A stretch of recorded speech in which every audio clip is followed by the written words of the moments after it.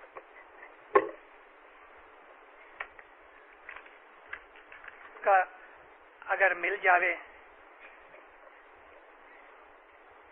دیوان تو اس کے اندر آپ کو یہ چیز ملتی ہے.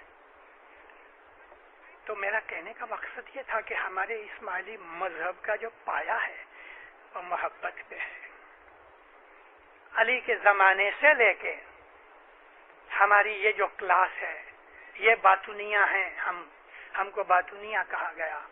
ہم نے ہمیشہ علی کے پیچھے چلنے کے لیے قسم کھائی اور ہم نے اپنی اولادوں کو اپنی آنکھ کے سامنے مرتے ہوئے دیکھا.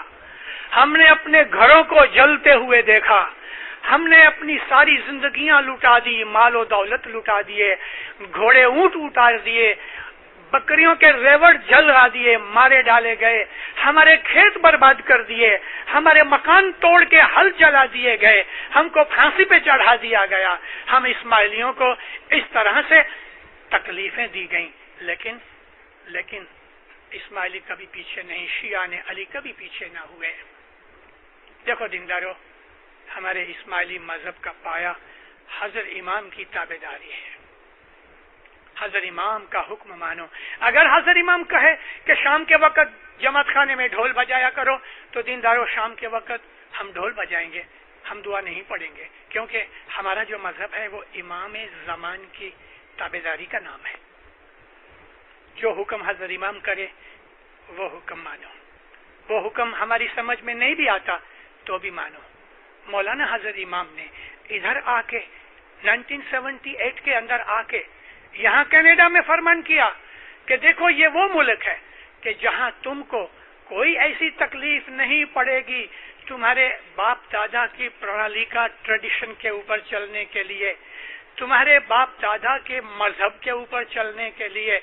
یہاں تم کو کوئی تکلیف نہیں پڑے گی, کیونکہ یہ ملک جو ہے وہ اس بات کو ویلکم کرتا ہے کہ تم اپنا کلچر اور اپنی ٹریڈیشن ادھر لے کے آؤ.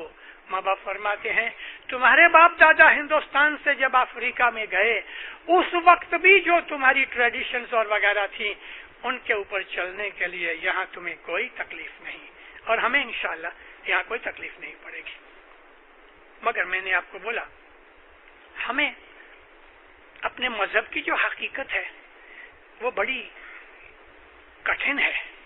ہمارے مذہب کو سمجھنا آسان نہیں. 700 برس سے کھوجے بنے ہوئے ہیں, ہم بھی ابھی تک اپنے مذہب کو اچھی طرح نہیں سمجھ سکے تو ہم غیروں کو کیا سمجھا سکیں گے. تو ہمارا مذہب جو ہے نا اس کی یہ بڑی کڑوی لیکن طاقت والی دوا, پل یا وٹامن کی ٹیبلٹ کہو تو وہ یہ ہے کہ حضرت امام سے پیار کرو, حضرت امام کا حکم مانو. اس میں سب کچھ آ گیا. رسول اکرم حجرے میں بیٹھے تھے, بازو کے روم کے اندر حضرت انس بن مالک بیٹھے تھے. یہ حضرت انس بن مالک جو ہیں میں یہ بھی ذکر اپنی وعظوں میں کر چکا ہوں لیکن پھر بھی کئیوں نے نہیں سنا ہوگا. حضرت انس بن مالک جو تھے وہ رسول اللہ کے پاس 10 برس رہے, سیکریٹری کے طور پہ کام کرتے رہے. انس بن مالک سے بڑی حدیثیں ہمارے سنی بھائی روایت کرتے ہیں. بخاری اور مسلم کے اندر انس بن مالک کی بے حساب حدیثیں ہیں. حضرت انس بن مالک نماز پڑھ رہے تھے بازو کے روم میں, اور اس روم کے اندر رسول اکرم بیٹھے تھے. آپ کو کوئی کام کی ضرورت پڑی, آواز دی اے انس. اب انس نماز پڑھتا تھا نا, جواب نہ دیا. حضور نے دوسری دفعہ ذرا زور سے آواز لگائی اے انس, تو بھی انس نے آواز سنی مگر چونکہ نماز پڑھتا تھا جواب نہ دیا. تیسری دفعہ حضور نے زور سے آواز لگائی اے ابن مالک, اے مالک کے بیٹے, تو بھی جواب نہیں دیا. نبی کریم اٹھے, اٹھ کے جو ایسا جھانک کے دیکھا تو وہ اس وقت نماز جلدی جلدی سے ختم کی اور سلام پھیر رہا تھا. تو آپ نے اسی حالت میں اس سے پوچھا اے انس جواب کیوں نہیں دیتے؟ تو جلدی سے ایسا کر کے کہتے یا نبی میں نماز پڑھتا تھا. کس نے کہا تجھے نماز پڑھنے کے لیے؟ کہتے آپ نے کہا. تو میں نے اگر کہا کہ نماز پڑھو تو اب میں تم کو بلا رہا ہوں تو تم کیوں نہیں آتے؟ کہتا یا نبی میں نماز پڑھ رہا تھا، آپ نے فرمایا مگر میں تم کو بلا رہا تھا، تو کیا یا نبی آپ مجھے بلاؤ تو میں نماز چھوڑ دوں؟ فرمایا چھوڑ دو، کیونکہ میں نے تمہیں کہا نماز پڑھو، اب میں تم کو نماز میں سے بلا رہا ہوں۔ حضور نے فرمایا میری فرمان برداری ہی نماز ہے۔ بلا شک حضرت امام کی تابع داری کا نام ہی اسماعیلی مذہب ہے۔ حضرت امام کی تابع داری جو ہے وہی ہماری عبادت ہے۔ اے لوگوں، اللہ رسول کے لیے کہتا ہے، لوگوں کو کہتا ہے کہ محمد کے منہ سے کچھ نہیں نکلتا جب تک ہم نہیں چاہتے، یعنی محمد جو کچھ بھی کہتا ہے وہ ہمارا حکم ہے، اس کے ہونٹوں میں سے جو نکلتا ہے وہ کلام الہی ہے۔ علی اور نبی ایک ہی ہیں۔ علی کی جو اولاد جو امام ہے وہ بولتا قرآن ہے، وہ قرآن ناطق ہے۔ آپ شیعہ لٹریچر پڑھو تاکہ آپ کو پتہ لگ سکے کہ امام کا درجہ کیا ہے۔ علی نے دعویٰ کیا ہے کہ میں قرآن ناطق ہوں۔ ہمارا امام اور قرآن یہ کبھی جدا نہیں ہوتے۔ قرآن علی نبی کے گھر میں اترا، حضرت ابو بکر کے گھر میں قرآن نہیں اترا، حضرت عمر کے گھر میں قرآن نہیں اترا، حضرت عثمان کے گھر میں قرآن نہیں اترا، حضرت عبد الرحمن بن ابن ملجم کے گھر میں نہیں اترا کہ جس نے علی کو مار ڈالا، اور اس کو بھی میں نے حضرت جان بوجھ کے کہہ دیا ہے، کیونکہ حضرت کیا ہے؟ بڑے لوگوں کو ہم حضرت کہہ دیتے ہیں۔ ہمارے بھائی تو معاویہ کو بھی حضرت کہتے ہیں، اور یزید کو بھی حضرت لکھتے ہیں کہ جس نے رسول اللہ کی بچوں کو بکرے کی طرح شہید کر دیا۔ تو دین جو ہے وہ اور چیز ہے، دین اور چیز ہے، منہ سے کہہ دینا وہ اور چیز ہے۔ دین پہ عمل کرنا آسان نہیں۔ ہمارے مذہب کے اندر، شیعوں کے اندر، اسماعیلیوں کے اندر خصوصاً طور پہ ہمارے لوگوں نے، ہماری جماعتوں نے اپنے اماموں کے لیے بڑی بڑی قربانیاں کی۔ میں آپ کو ایک واقعہ بیان کرتا ہوں۔ کراچی میں امام سلطان محمد شاہ پیدا ہوئے۔ مولانا حسن علی شاہ ماباب کی امامت کا زمانہ تھا۔ ہو سکتا ہے کہ کوئی سندھی بھائی یہاں بیٹھا ہوئے اور اس فیملی کو جس کا میں ابھی ذکر کروں گا شاید وہ پہچانتا بھی ہوئے۔ بات میں آپ کو 100 برس سے زیادہ کی کر رہا ہوں۔ مولانا امام سلطان محمد شاہ صلوات اللہ علیہ کا تولد ہوا ٹیکری کے بنگلے پہ۔ آپ کو دودھ پلانے کے لیے رتن بائی کا انتخاب ہوا۔ میں نے رتن بائی کو دیکھا ہوا ہے جس نے مولانا سلطان محمد شاہ کو دودھ پلایا تھا۔ کراچی میں رہتی تھی۔ بس مولانا سلطان محمد شاہ آہستہ آہستہ تھوڑے بڑے ہوئے، کھیلتے رہے۔ 3 برس کی عمر میں انگلی پکڑ کے دادا اور باپ کے ساتھ کانڈی محلے کے جماعت خانے کے اندر آئے۔ مولانا سلطان محمد شاہ 3 برس کے تھے۔ انگلی پکڑی ہوئی ہے دادا کی، حسن علی شاہ ماباب کی۔ چلے آئے ہیں کرسی کے اوپر جدھر ہم ہاتھ رکھتے ہیں نا، جو آرمز ریسٹ ہوتے ہیں۔ مولانا حسن علی شاہ ماباب نے اٹھا کے اپنے اس مبارک پوترے کو اس کرسی کے ہتھے کے اوپر کھڑا کیا۔ 3 برس کے سلطان محمد شاہ، ٹوپی پہنی ہوئی ہے، تلوار لگائی ہوئی ہے، اور بلو رنگ کا مخمل کا کوٹ، زری کے پٹے اور اس میں نشانات ہیں، اور فرمایا ہے جماعت یہ سلطان ہے۔ سلطان کا نام حسن علی شاہ ماباب نے دیا۔ محمد کا جو نام تھا وہ ماں نے دیا، ماں محمد پکارتی تھی۔ ہے جماعت یہ سلطان ہے، یہ ساری دنیا کا سلطان بنے گا۔ اس کے دور امامت میں تم بڑے مزے کرو گے، تم بہت آگے بڑھو گے، تم بڑے آباد بنو گے۔ بہت سے فرمان کیے۔ امام سلطان محمد شاہ کی انٹروڈکشن کرائی۔ بامبے کے اندر گھوم پھر کے حضور واپس جب گئے ادھر کراچی۔ ابھی کراچی کا جو ٹیکری کا بنگلہ ہے آپ کو تو معلوم ہے، چھوٹی سی پہاڑی ہے، تو یہ پہاڑی کے کنارے پہ آگے اور پیچھے کی سائڈ میں باغیچے بنے ہوئے تھے۔ باغ کے اندر ایک مالی تھا، اس کا نام تھا ابراہیم شیو جی، اعلیٰ درجے کا مومن سندھی اسماعیلی تھا۔ یہ گارڈنر تھا۔ اس کا ایک لڑکا تھا، جو دنیا بھانے امام سلطان محمد شاہ سے عمر میں 1-1.5 برس بڑا تھا اور ذرا اچھا روبسٹ تھا. سلطان محمد شاہ دنیا بھانے ذرا پتلے تھے. یہ فیملی کی علی سے لے کے یہ ریت چلی آتی ہے، جب چھوٹے ہوتے ہیں تو دبلے پتلے ہوتے ہیں، جو جو عمر بڑھی جاتی ہے تو ذرا موٹے ہوتے جاتے ہیں. ہمارے امام کی گادی پہ بیٹھی ہوئی فوٹو اور اب کی فوٹو دیکھ لو، دل خوش ہو جاتا ہے کہ اب ہمارا امام موٹے ہو گئے. حضرت علی ایسے ہی تھے. تو وہ ابراہیم کا ایک لڑکا تھا، اور یہ امام سلطان محمد شاہ ارد گرد کے اور بھی تھوڑے نوکروں اور دوسروں کے لڑکے، یہ سب بچے کھیلا کرتے تھے. جب واڑی میں رہنے کے لیے آئے تو کمڑیا حاجی کی ایک لڑکی تھی جس کا نام کیسر بائی تھا، تو سلطان محمد شاہ اس کے ساتھ بھی کھیلا کرتے تھے. اس کی چوٹی باندھ دیتے تھے، درخت کے ساتھ باندھ دیتے تھے. ایسا شرارتیں ہوتی تھی بچوں کی طرح. ایک دفعہ وہ ابراہیم اور سلطان محمد شاہ کے اندر کچھ جھگڑا ہو گیا.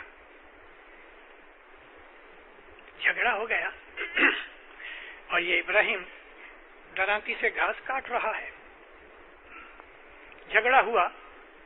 وہ لڑکا ذرا زوردار تھا، مکہ بازی بھی ہوئی. اس نے سلطان محمد شاہ کو زمین پہ پچھاڑا اور چھاتی کے اوپر ایسا ہاتھ کر کے بیٹھ گیا. سلطان محمد شاہ نے شور مچایا. اب سب سے نزدیک کون تھا؟ یہ ابراہیم، اس لڑکے کا باپ. اس نے جو دیکھا بھاگا. جب بھاگ کے آیا، نزدیک پہنچا تو دیکھا کہ اسی کا خود کا لڑکا امام سلطان محمد شاہ کی چھاتی کے اوپر بیٹھا ہوا ہے اور گردن پکڑی ہوئی ہے. اس کی آنکھوں میں خون اتر آیا. امام کی محبت کی دیکھو ایک جلا، آپ کو ایک کرن دکھاتا ہوں کہ اسماعیلیوں نے اپنے اماموں کے لیے کیا کیا ہے. وہ لوگ جو امامت کو نہیں جانتے ان کو کبھی بھی پتہ نہیں لگے گا کہ امامت کیا ہے. امامت الہی نور ہے. مومن شخص تھا، دسوندی تھا، عابد تھا. جب اس نے دیکھا کہ اس کی اولاد حضرت امام کی اولاد کے سینے پہ بیٹھی ہے، اس نے اپنے لڑکے کو پیچھے سے پکڑ کے قمیض سے اٹھایا، زمین پہ لٹایا اور ہاتھ میں جو درانتی تھی نا گھاس کاٹنے کی، گردن پہ پھیرا ڈالی. اپنے ہاتھ سے اپنے لڑکے کو قتل کر ڈالا. اب وہ شور بکور جو ہوا تھا تو اوپر سے حسن علی شاہ ماں باپ اس وقت وارا تھا، جمع تھا. علی شاہ ماں باپ اوپر تھے. علی شاہ ماں باپ نے جب دیکھا اور اس نے اوپر دیکھا، پوچھا اپنے ابراہیم کیا بات ہے؟ گردن جھکا لی. مولا پوچھتے ہیں کیا بات ہے؟ کہتے مولا میرے کو معاف کر دو. کیا بات کیا ہے؟ خداوند میرے کو معاف کر دو، لیکن تم بات تو بولو. یا مولا میری اولاد نے تیری اولاد کی بے ادبی کی، یعنی میرا لڑکا تیرے لڑکے کے سینے کے اوپر بیٹھ گیا، یہ بے ادبی. مولا مجھ کو معاف کر دو کہ میرے نطفے سے ایسی اولاد پیدا ہوئی کہ جو تیری اولاد سے دشمنی کرے. مولا مجھے معاف کر دو، مگر دیکھ تو نے اس کو مار ڈالا. حضور نے تالی بجائی، دوسرے نوکر آئے، پولیس کو بلایا گیا، لے گئے اس کو. خیر اس نے ساری حقیقت بیان کر دی. وہ زمانہ اور قسم کا تھا، برٹش کا راج تھا. اس کو تھوڑی سی سزا ہوئی مگر چھوڑ دیا. اس نے اپنی لڑکے کو، اپنے اولاد کو امام کی گھر کی بے ادبی کرنے کے لیے خود ہی قتل کر ڈالا. یہ ہے اسماعیلیوں کا خون، یہ ایمان. اب آپ میں سے جو بڑی عمر کے کچھ لوگ بیٹھے ہیں، میں یادی دلاؤں امام سلطان محمد شاہ کی اونٹ کے اوپر بیٹھی ہوئی ایک فوٹو ہے. ابراہیم شیو جی کے اولاد میں سے تیسری پیڑھی کے اوپر اس کا پوترا یا پڑ پوترا. اس کو ایک دن سلطان محمد شاہ فرماتے ہیں مجھے لے کے چلو، اونٹ کے اوپر شکار کرنے جائیں گے. بھلے سرکار. تو وہ آگے اونٹ کے اوپر بیٹھا ہوا ہے اور امام سلطان محمد شاہ بندوق لے کے اس کے اونٹ کے پیچھے بیٹھے ہوئے ہیں. کبھی کسی نے دیکھی ہوئے؟ شکر الحمدللہ میرے پاس یہ فوٹو ہے. مولا دنیا بھانے جوان تھے، اونٹ پہ چلے جاتے ہیں. امام سلطان محمد شاہ اس کو کہتے ہیں یہ اس کی نسل ہے کہ جس کے باپ نے اپنے ہاتھ سے اپنے بیٹے کو قتل کر دیا امام کے گھر کی بے ادبی کرنے کے لیے، کہ ایسی اولاد بھی نہ چاہیے. آج بھی اس کی اولاد پاکستان کے اندر الحمدللہ ہے اور بڑے مومن ہیں. مولا کہتے ہیں اس کا نام بھی ابراہیم تھا کہ ایک دن چھوٹی عمر کے اندر علی اور معاویہ ساتھ کھیلتے تھے. اسلام ظاہر ہونے سے پہلے کی بات ہے، اور معاویہ اور علی شکار کرنے کے لیے نکلے. وہ زمانے کے اندر بندوقیں تو نہیں تھی، تیر ہوتے تھے، نیزے ہوتے تھے. معاویہ اونٹ چلاتا تھا، علی پیچھے بیٹھے تھے. مولا علی معاویہ کو کہتے ہیں معاویہ تیرے سے بو آتی ہے. معاویہ چھپ رہا. آدمی کام کاج کرے تو بو آتی ہے، پسینہ نکلتا ہے. تھوڑے ٹائم کے بعد پھر ایک دفعہ ایسا شکار کا موقع ہوا تو اس نے معاویہ کو وہ بات یاد رہی. وہ زمانے کے اندر پانی کچھ آسان نہیں تھا، لیکن پھر بھی معاویہ نے غسل وغیرہ کیا، اچھے کپڑے پہن کے آیا. رستے میں چلتے چلتے علی نے فرمایا معاویہ تیرے سے بو آتی ہے. بڑا پریشان ہوا. تیسرا موقع بھی ایسا آیا اور اچھی طرح سے صاف پاک ہو کے آیا تھا، پھر بھی جب مولا نے کہا تیرے سے بو آتی ہے، اونٹ کھڑا کر کے نیچے اتر کہتا ہے علی کیا کہنا چاہتے ہو؟ میں نہا دھو کے صاف کپڑے پہن کے آیا ہوں، تیرے سے مجھے بو آتی، لیکن تم کہنا کیا چاہتے ہو؟ مولا فرماتے ہیں معاویہ تو شادی کرے گا، میں شادی کروں گا. تیرا ایک بیٹا ہوگا، میرا ایک بیٹا ہوگا.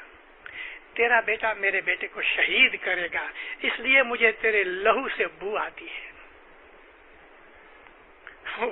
وہ زمانہ بچپن کا زمانہ تھا، دوستی تھی. معاویہ نے کہہ دیا کہ میں ساری زندگی شادی نہیں کروں گا. تو کیا علی کے منہ سے نکلا ہوا لفظ واپس آتا ہے؟ اور وہی ہوا. اس نے شادی کی، اس نے شادی کی. اس کا ایک بیٹا یزید حرامزادہ پیدا ہوا، اور ادھر حضرت امام حسین علیہ السلام کو. یہ حرامزادے کا لفظ مولانا سلطان محمد شاہ نے کہا ہے، اس لیے میں کہہ رہا ہوں. اس نے پلید نے امام حسین کو بکرے کی طرح کاٹ دیا. اب ہم انہی کو حضرت بھی کہتے ہیں اور خلیفہ بھی مانتے ہیں، اور پھر دعاؤں میں کہتے ہیں کہ جتنے بھی خدا کے رسول کے خلیفہ خلفۂ صحابہ اجمعین ان کے اوپر ہم صلوات پڑھتے ہیں. ہمارا مذہب اور ہے. ہم کسی سے دشمنی نہیں رکھتے، مگر اپنا گھر جلا کے دوسرے کے گھر کو آباد ہم نہیں کرتے. ہم اپنا گھر جلاتے بھی ہیں تو اپنے ہی گھر کو آباد کرنے کے لیے جلاتے ہیں، اور اگر ہم قربانیاں دیتے ہیں تو اپنے مذہب کی فاؤنڈیشن کو مضبوط کرنے کے لیے دیتے ہیں. ہم اپنا ایمان نہیں بدل سکتے. اگر ایمان ہے تو کبھی نہیں بدلے گا. وہ لوگ کو جو یہ جاننا چاہتے ہیں کہ امام ہماری طرح کا ایک معمولی انسان ہے، ان کا کام اسماعیلی مذہب میں نہیں ہے. اسماعیلی مذہب ان کا ہے کہ جو امام کو اللہ رسول کا جانشین مانتے ہیں، اللہ کا نور مانتے ہیں، اس کے فرمان کو اپنی عبادت سمجھتے ہیں، اس کی تابعداری کو اپنا دین مانتے ہیں. ہم محمد کو پیار کرتے ہیں، ہم علی کو پیار کرتے ہیں، ہم حسین کو پیار کرتے ہیں، ہم زین العابدین کو پیار کرتے ہیں. ان تمام آئمہ کو ہم نے ہر زمانے کے اندر پیار کیا، اور انشاءاللہ تا قیامت ہم اپنے اماموں کو پیار کرتے رہیں گے، اور ان کے قدموں کے اوپر اپنی جانیں دیں گے. مذہب کے اندر، جماعت کے اندر ایسے فتنہ خور کچھ لوگ پیدا ہو گئے ہیں. میں پھر کہتا ہوں کہ اسماعیلی مذہب حضرت امام کی تابعداری کا نام ہے. اگر کسی کو پسند نہیں، ان کا کام ہماری جماعت میں نہیں. مشنری ہوں، میرا کام یہ ہے کہ جو جماعت خانے نہیں آتے میں ان کے پاس جا کے ان کو کہوں کیوں جماعت خانے نہیں آتے.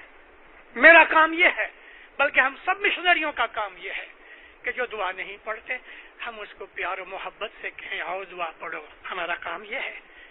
اگر کوئی کمزور ہے ہم اس کو مضبوط بنانا چاہتے ہیں، لیکن اگر کوئی ضدی ہے تو اس کے لیے ہم کہتے ہیں کہ اچھا بھائی تم اپنے راستے ہم اپنے راستے. اللہ تعالیٰ نے محمد کو کہہ دیا کہو ان لوگوں کو تمہارے خیال اور ایمان تمہارے ساتھ، ہمارا خیال اور ہمارا ایمان ہمارے ساتھ، تمہارا دین تمہارے ساتھ، ہمارا دین ہمارے ساتھ. مولانا سلطان محمد شاہ صلوات اللہ علیہ نے ایک تعلیقہ بھیجا. نکورو ایک گاؤں ہے کینیا کے اندر. ایک آدمی ادھر پیدا ہوا جس نے ذرا اپنے مذہب میں ایسی ہی شرارتیں شروع کی جیسی آج اس وقت جماعت میں کسی تھوڑے سے وقت سے چل رہی ہیں. ہم کو یہ نہیں چاہیے، ہم کو وہ نہیں چاہیے، ہم کو شریعت چاہیے، ہم کو کیسی چاہیے، کون سی شریعت چاہیے. اگر غیروں کو خوش کرنا ہے دینداروں تو وہ تبھی خوش ہوں گے تم سب کچھ کرو گے ان کی باتیں، مگر جب تک حضرت امام کو مانتے رہو گے وہ خوش نہیں ہوں گے. ان کی خوشی ایک ہی بات میں ہے کہ تم حضرت امام کو چھوڑ دو، آغا خان کو چھوڑ دو تو وہ تمہارے بھائی ہیں، تم سے خوش ہو جائیں گے. ہم آغا خان کو چھوڑنا نہیں چاہتے، نہیں چھوڑیں گے. مولا جو کہے گا ہم کریں گے. مولا ہم کو شاید ادھر نہیں کہے لیکن کسی ملک میں حکم کرے گا کہ تم جاؤ ان کے ساتھ نماز پڑھو، ہم پڑھیں گے. مولا کہے گا کہ ان کے ساتھ جا کے روزے رکھو، ہم رکھیں گے، جو کہ ہم ابھی بھی رکھتے ہیں. مولا بہت کچھ کہے گا، بہت کچھ فرق ہوں گے. بہت سی جگہوں کے اوپر نیاز گھٹ پاٹ بند ہو جائے گا، ناندی بند ہو جائے گی، ہماری بہت سی کریا کرم بند ہو جائیں گی. میں یہاں کی بات نہیں کرتا، کسی اور جگہ کی بات کرتا ہوں. لیکن اس سے ہمارے مذہب کو کوئی نقصان ہونے والا نہیں. جو سچے ہوں گے وہ ہر حالت میں سچے رہیں گے.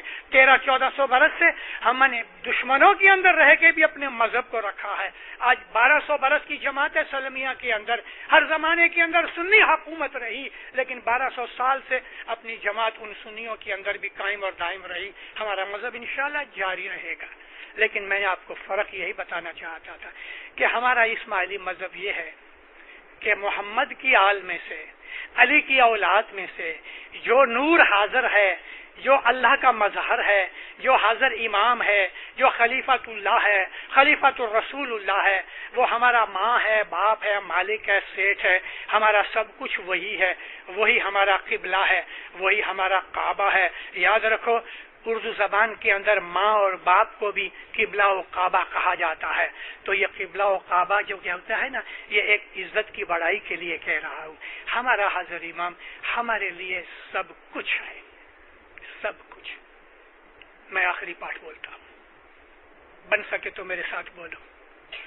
اے جی تجھ بنا کوئی اور نہ سمیم نے چھتا مارو آدھا جی تجھ بنا کوئی اور نہ دی سمیم نے چھتا